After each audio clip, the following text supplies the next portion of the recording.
Waalaikumsalam Waalaikumsalam. warahmatullahi wabarakatuh.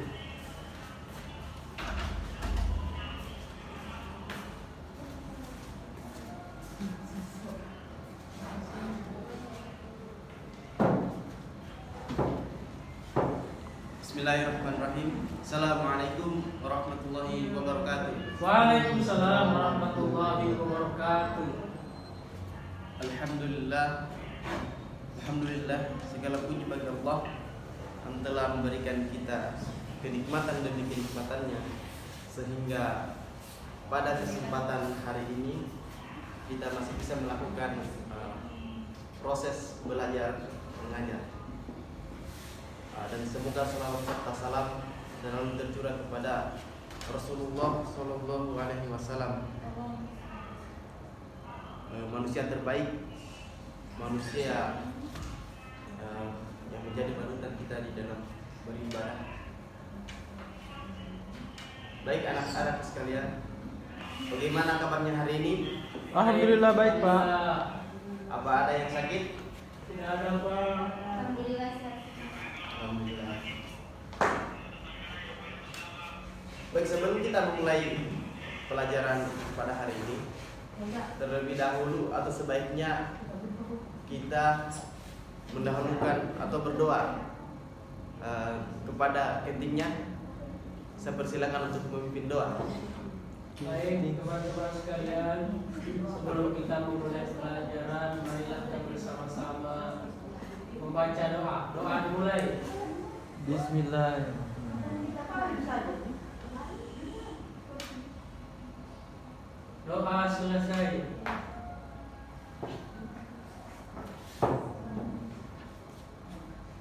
Ada yang masih ingat materi yang lalu? Tidak, Pak. Baik, sedikit saya akan mengulang materi kita pada kesempatan yang lalu. Adapun materinya kita itu tentang menuntut ilmu. Sebagaimana kita ketahui bahwasannya menuntut ilmu itu adalah kewajiban bagi setiap muslim.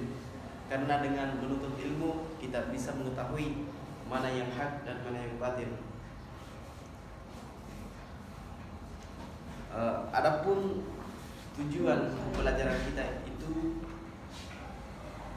adapun materi yang saya akan bawakan pada kesempatan hari ini yaitu tentang beriman kepada kitab-kitab Allah Subhanahu wa taala. Nah, adapun tujuan pembelajarannya supaya kita mengetahui dan memahami kitab-kitab Allah Subhanahu wa taala dan merenungkannya.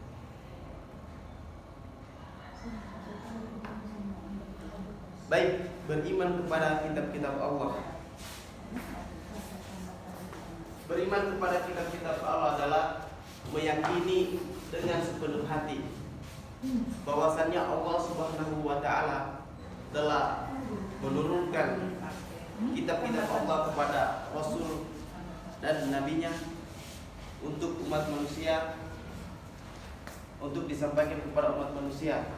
Di dalam Al-Quran Allah Subhanahu wa taala menyebutkan bahwasannya ada 4 kitab-kitab Allah Subhanahu wa taala. Yang pertama Zabur, Taurat, Injil, dan yang terakhir Al-Quran.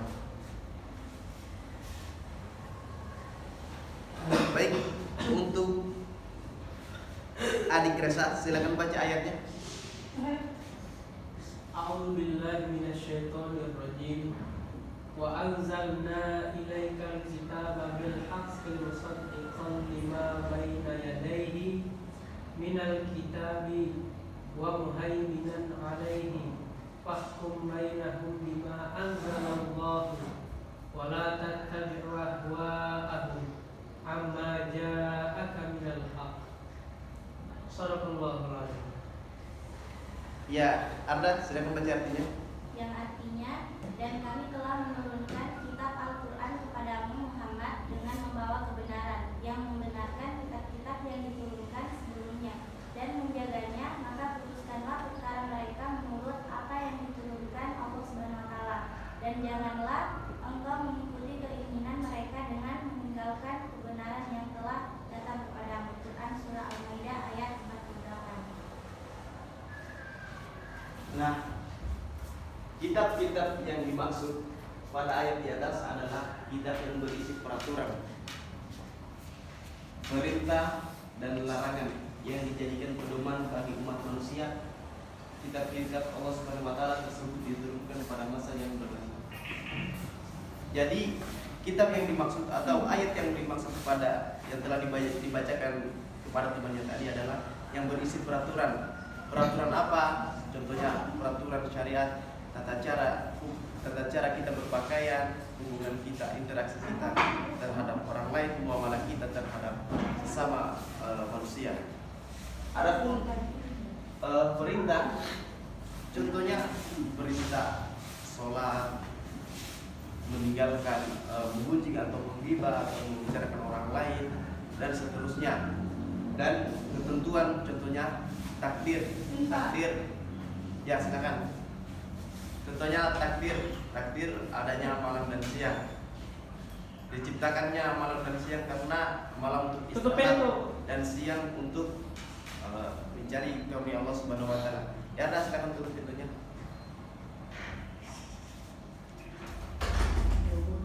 Adapun kitab-kitab Allah Subhanahu wa taala itu diturunkan berlainan, maksudnya kitab Zabur, kitab-kitab Allah itu diturunkan secara pada masa yang berlainan, bukan masa yang sama.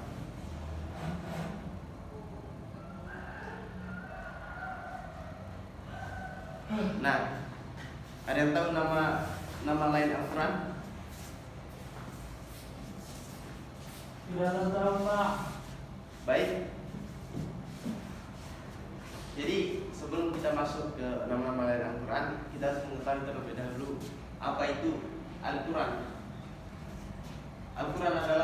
Al-Quran merupakan kitab suci yang diturunkan Allah Subhanahu wa taala kepada Rasulullah sallallahu alaihi wasallam melalui malaikat Jibril.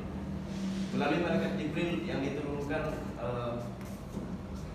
secara berangsur-angsur, yaitu kurang lebih 23 tahun atau tepatnya 22 tahun, 2 bulan, 22 hari, di mana Al-Quran terdiri dari atas 30 juz, 114 surah, 6.236 ayat. Silakan masuk, Pak. Silakan masuk, Pak.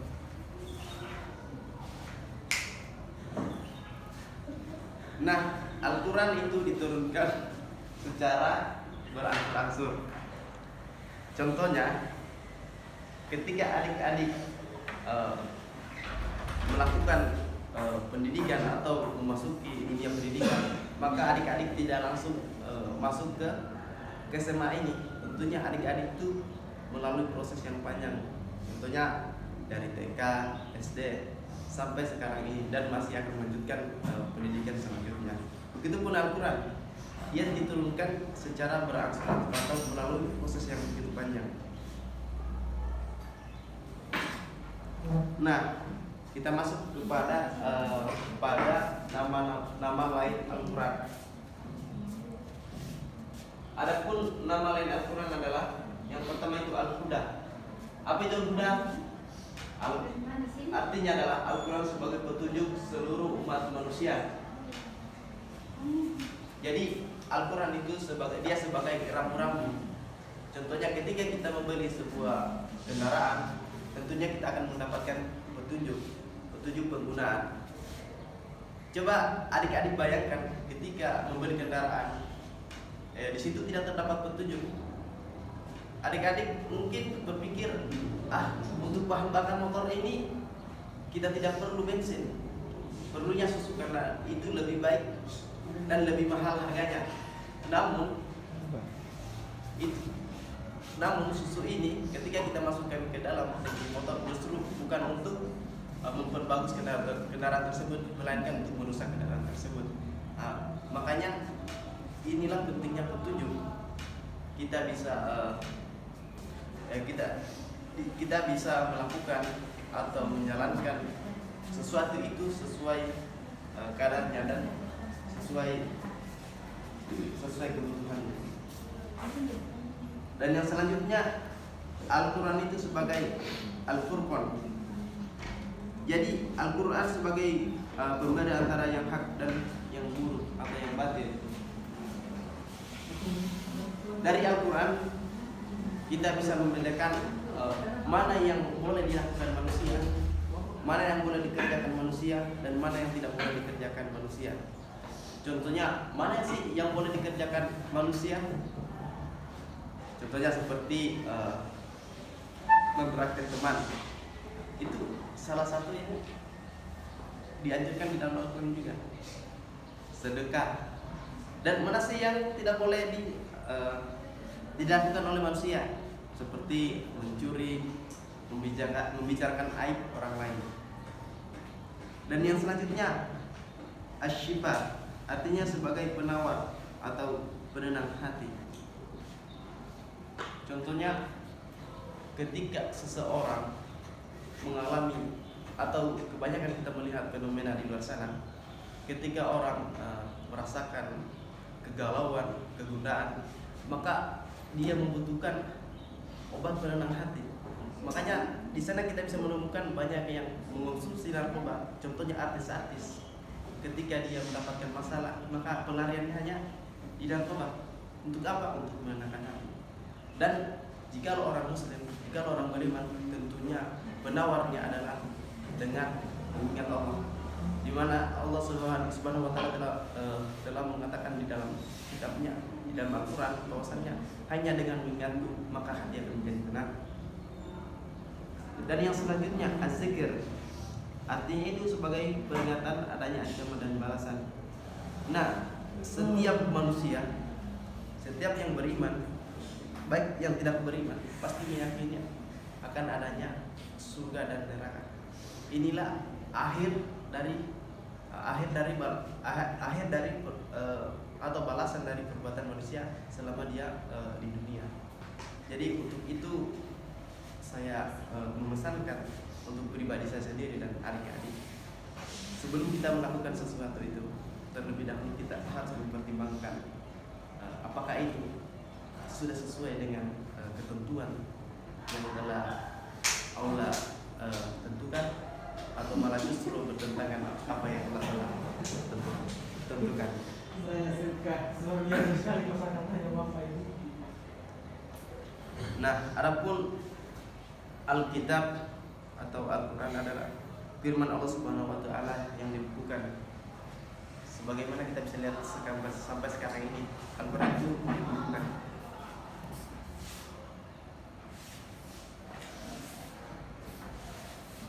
Adapun isi pokok Al-Quran, ada beberapa isi pokok Al-Quran. Yang pertama itu akidah atau keimanan. Apa itu akidah atau keimanan?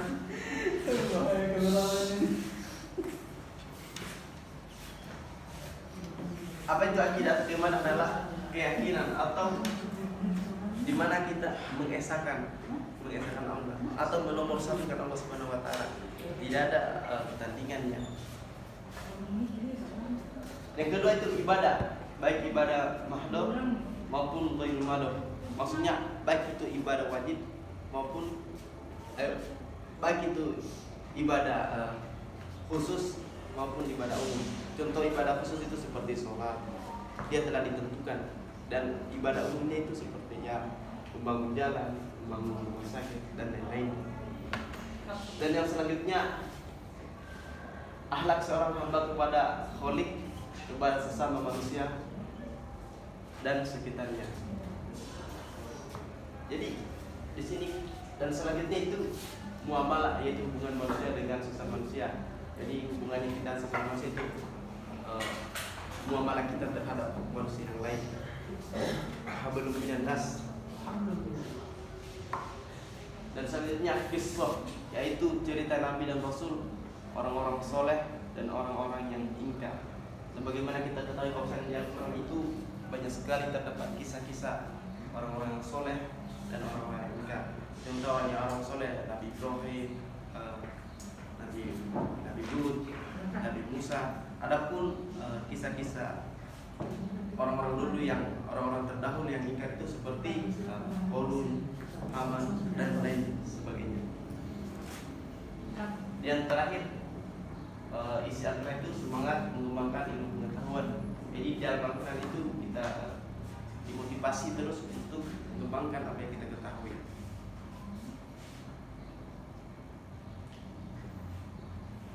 Nah, adapun keistimewaan Al-Quran, keistimewaan yang pertama itu sebagai petunjuk dan rahmat bagi orang-orang yang beriman dan bertakwa. Nah, lalu jika orang beriman, maka dia meyakini bahwasannya Allah Subhanahu wa taala akan memberikan rahmat kepada seseorang. Beda orang yang tidak beriman.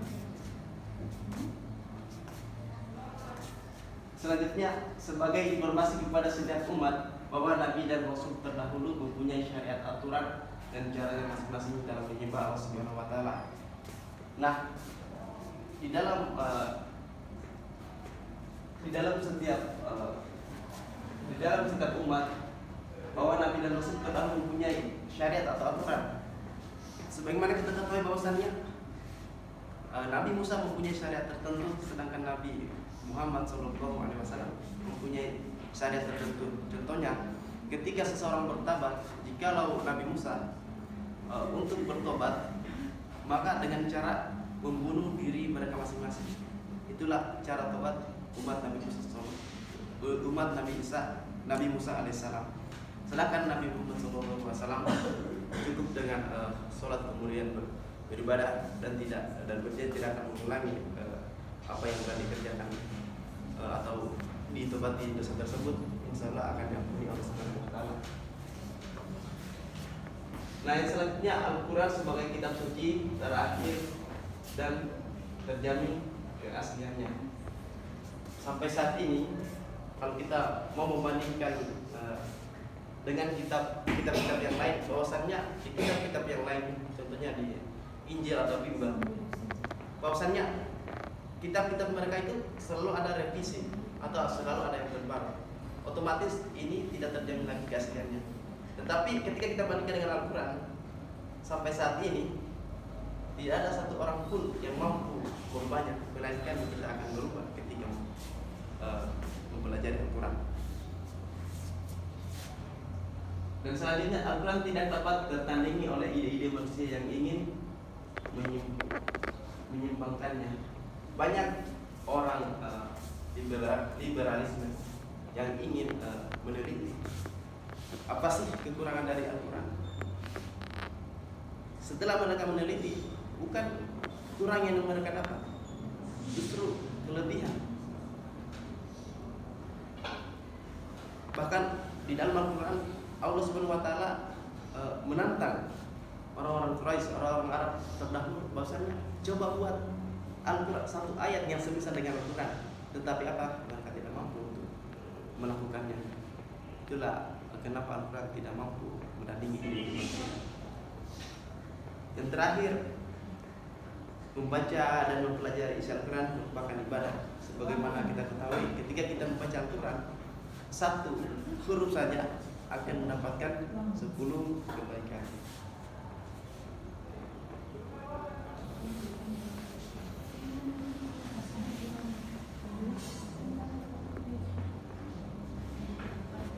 Nah, ada yang ingin bertanya? Gimana, Pak? Kalau begitu, Bapak yang akan bertanya.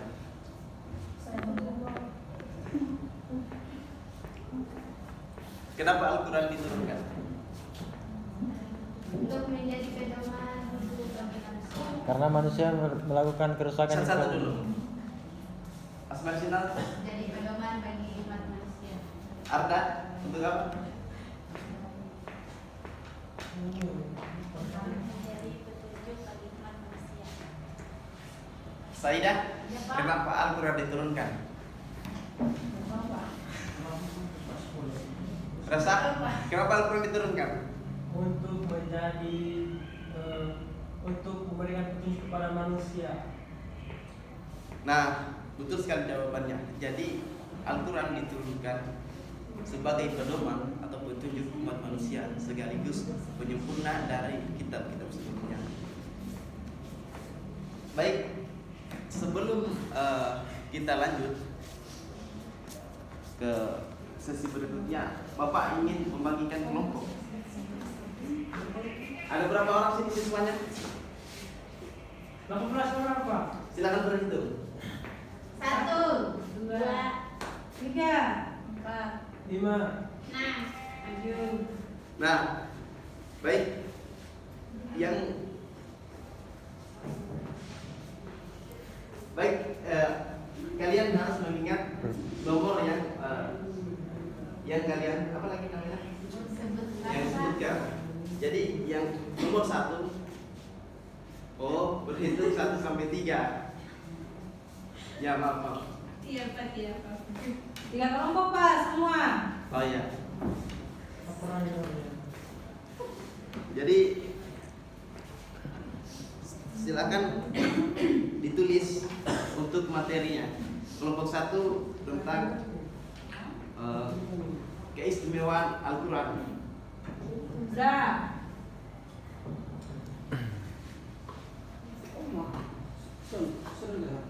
Kelompok kedua nama-nama lain Al-Quran. Silakan tulis. Sudah Pak. Belum.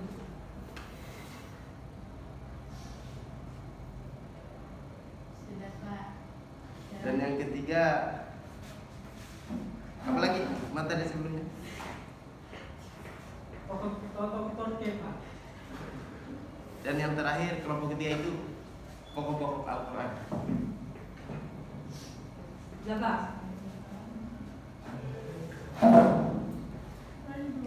Nah, adapun kesimpulan dari pembelajaran pada kesempatan hari ini adalah bahwasanya Allah Subhanahu wa taala itu menyuruh kita untuk meyakini kitab-kitab Allah Subhanahu wa taala, menyuruh kita untuk mempelajari, membacanya dan menghayati apa yang terdapat di dalam Al-Qur'an, dan bahwasannya Al-Qur'an adalah sebagai petunjuk dan rahmat bagi orang-orang yang beriman dan bertakwa, serta penyempurna dari kitab-kitab sebelumnya.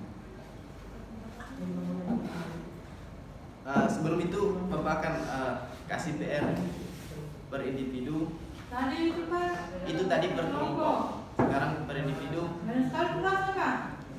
supaya untuk kedepannya adik-adik bisa lebih paham materi yang sebelumnya yang telah Bapak Banyak sampaikan. sekali Pak. Itu sudah menjadi ketentuan dari Bapak. Nah, adapun tugas per individunya adalah menghafalkan surat-surat pendek dari An-Nas sampai Al-Falaq. Baik, kita tutup proses belajar mengajar kita pada kesempatan hari ini dengan mengucapkan alhamdulillah. Alhamdulillahirabbil alamin. Assalamualaikum warahmatullahi wabarakatuh. Waalaikumsalam warahmatullahi wabarakatuh.